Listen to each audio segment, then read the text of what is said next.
Voilà. Bonjour à tout le monde. Bonsoir, si je devrais se dire comme ça.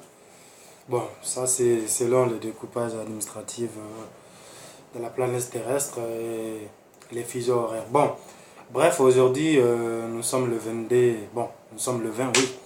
Le 20 mars et dans moins de 2 jours nous serons le 22 mars 2017. Cette date, à mon avis, ne devrait plus faire l'objet des oublis parce que ça fait partie des dates historiques de la République du Mali. Même si les hommes politiques essaient de minimiser ça et d'effacer carrément, ça ne peut pas être le cas.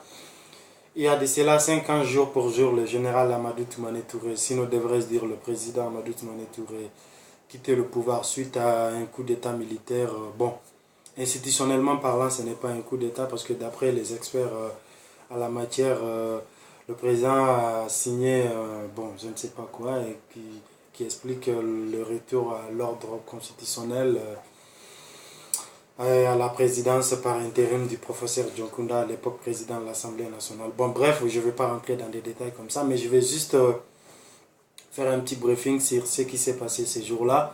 Si c'est vrai qu'en 91 on était encore petits, voire on n'était pas encore nés, ça on nous a raconté, mais le 22 mars 2012 on était vivants, on était en pleine vie. Je me rappelle bien, j'étais encore lycéen, on était au lycée Ibrahim Ali à Bamako, rive droite. Ces jours-là, on se rappelle de tout ce qui s'est passé et ce qui s'est ensuite suivi comme actualité, comme activité politique. Vous savez, au Mali, les gens ont peur de nommer les personnalités qui sont responsables des malheurs que la République continue de subir. Alors moi, aujourd'hui, je vais être direct, objectif. Je mesure le poids de mes mots, les conséquences de toutes mes vidéos. Si un jour l'une d'entre elles fait l'objet de procédures judiciaires, je suis prêt à répondre. Ceci dit, est-ce que les gens oublient en 91, les mêmes têtes qui ont volé la révolution du peuple malien, qui ont détourné la révolution du peuple malien en drame, qui ont fait que la République n'a pas pu bénéficier de ce qu'on appelle une réelle bénéfice de la révolution qui a causé la chute de Moussa Traoré. Ce sont les mêmes gens qui étaient là quand Amadou Aya Sanogo est arrivé au pouvoir par un coup d'État et à Amadou Toumane Touré. Donc, ils ont volé le pouvoir à Amadou Aya Sanogo. Et je vais vous rappeler le 12 avril, ou je ne sais pas si. En tout cas, c'était en mois d'avril à Ouagadougou. Après le coup d'État, ils ont amené le chef de junte à l'époque, Amadou Aya Sanogo, suivi de toutes les forces vives de la nation malienne. Je me rappelle à l'époque, il y avait le représentant de toutes les associations civiles, militaires, politiques et administratives.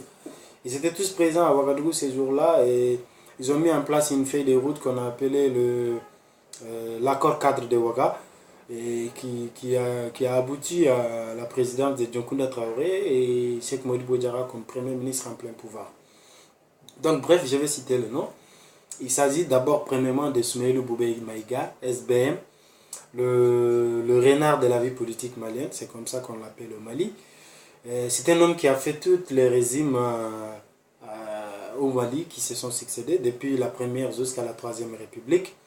Il est là, c'est quelqu'un qui fait savoir au peuple qu'il est là pour défendre les intérêts du peuple, mais en réalité, ce que les gens ne savent pas sur cet homme, c'est que c'est quelqu'un qui s'arrange toujours du côté du pouvoir et on sait de quoi il est capable. C'est eux qui ont volé la République, c'est eux qui continuent de piller la nation, c'est eux qui continuent de nous plonger dans des crises qu'on ne peut même pas mesurer le degré des tensions. Il y a Soumaïlou Boubé Maïga, ensuite il y a Muntaga Shektal, autrefois député de Ségou, autrefois ministre aujourd'hui, opposant, majorité. Bref, comme Soumaïlou Boubé Maïga, Muntaga Tal a aussi fait tous les partis, tous les pouvoirs. Et vous savez ce que ça a suivi. Après Soumaïlou Boubé Maïga, Muntaga Tal, nous allons revenir à Choquel Kokala Maïga. Choquel Kokala Maïga, MPR.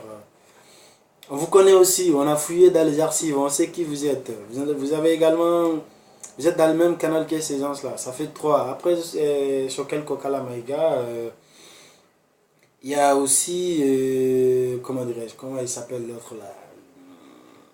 Ah merde, pourquoi j'oublie son nom chaque fois hein. et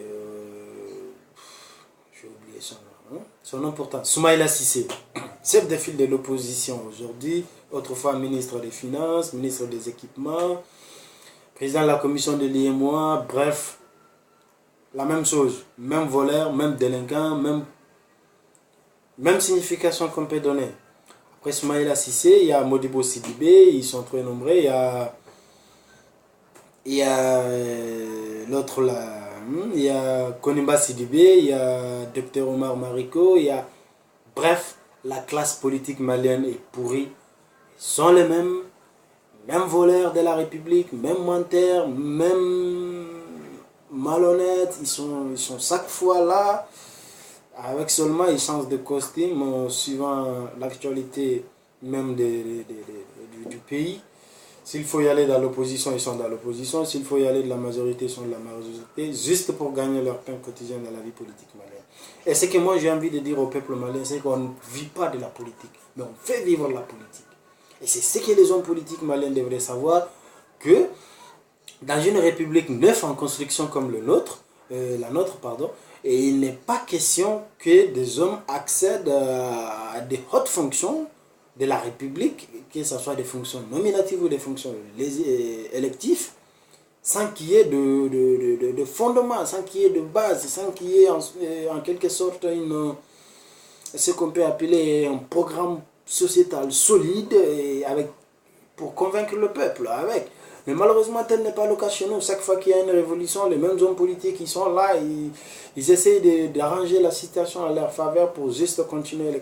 Regardez tout simplement, quand Amadou Sanogo est arrivé au pouvoir, lorsqu'il a arrêté ces mêmes gens-là, et ce que beaucoup oublient, ils sont en complicité avec les leaders religieux de la République du Mali qui continuent à nous endormir, en nous disant croire en Dieu, ne fais pas ceci, ne fais pas cela. En politique, il n'y a pas question de Dieu, c'est une question d'intérêt commun.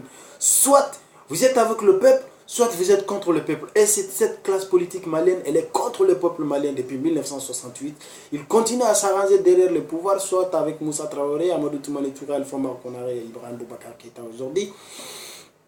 Ils ont réussi à s'arranger derrière le président qui est là les jours où il est faux pour gagner leur pain quotidien. Moi, ce qui m'a énervé dans tout ça, lorsque Amadou Sanogo a arrêté Soumaïla Cissé, Soumaïla Boubé Maïga, et je ne sais pas, Sadio, à l'époque, bref, beaucoup de ministres sous ATT, des hommes politiques. Moi, j'ai vu Serif Ousmane Madan Aïdara, moi, j'ai vu Imam Mohamed Diko, moi, j'ai vu Jean Zerbo. Ils étaient tous là en train de demander au capitaine de ne pas quand même faire commis des exactions à l'endroit de ces gens politiques-là. Et lorsqu'en retour, le capitaine s'est trouvé dans les mêmes conditions, je n'ai vu personne. Dommage, ça explique quoi? Ça explique la complicité qui est cachée entre ces hommes politiques et ces leaders religieux. Donc bref, moi j'ai juste envie de dire au peuple malien de se réveiller qu'il est temps, en tout cas quand même qu'on essaie de séparer les choses comme il le faut.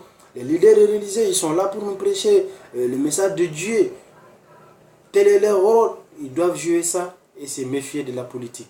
Les hommes politiques, ils sont là pour gérer notre intérêt commun, ils sont là pour faire développer notre pays, amener nous sur des chemins du développement économique, politique, culturel. Tel est leur job. Ils devront faire ça avec des projets solides et essayer de nous convaincre. Si tel n'est pas le cas, dégage. Donc voilà, très bref. Bon, certes, la vidéo a pris déjà 9 minutes, mais c'est nécessaire aujourd'hui qu'on rappelle que en 2012, ceux qui étaient au pouvoir, c'est les mêmes têtes qui sont là aujourd'hui. Juste changement de poste pour Ibrahim Boubacar Keïta, au lieu d'être, je ne sais pas, à l'époque il était député ou quoi. Aujourd'hui, le président de la République et le gouvernement n'a presque pas changé. Moi, j'ai vu Soumaïla Boubé Maïga en tant que ministre des Affaires étrangères sous ATT. Aujourd'hui, je le vis en tant que ministre secrétaire à la présidence sous Ibrahim Boubacar Keïta. La même chose. Moi, j'ai vu Moundratal en tant que député. Aujourd'hui, le ministre, la même chose. Abdoulaye Diop, moi je l'ai vu sous Alpha Omar Konaré, conseiller diplomatique, conseiller politique, aujourd'hui ministre des Affaires étrangères. Rien n'a changé. Les mêmes têtes s'échangent de costumes politiques, ministériels. Bref, peuple malien, réveillez-vous, réveillez-vous. Faites des votes de sanctions pour votre intérêt commun, pour notre intérêt à tous d'ailleurs, parce que que tu sois malien de la diaspora, malien de l'intérieur, on a tous intérêt à ce que le Mali aille de mieux. Sinon, voilà. Donc là, je fais un big up spécial capitaine Amadou Aya Sanogo. Même si je suis un démocrate, bref, j'ai quand même reconnu, j'admets que vous avez été trahi. Moi, je ne vous applaudis pas pour le coup d'État, mais je vous applaudis quand même, je vous respecte par l'injustice que vous avez été victime, par les autorités administratives, religieuses et coutumières de Bamako. Les autorités coutumières de Bamako, d'ailleurs, ce qui s'est dit, les chefs de quartier de Bamako, là, les Niaré, les Touré, là, ils sont tous dans la même complicité avec les pouvoirs publics, hein, il faut le dire. Parce que chaque fois on les voit à côté de celui qui est au pouvoir aujourd'hui, mais rien n'a changé. Donc, bref, j'ai dit les choses telles qu'elles sont. Si on veut me couper la tête, qu'on le fasse, mais tel est mon avis. J'ai le droit en tant que Malien de dire ce que je pense de la République. Mais bref, cependant, tout n'est pas noir. Tout n'est pas noir, tout comme tout n'est pas rouge.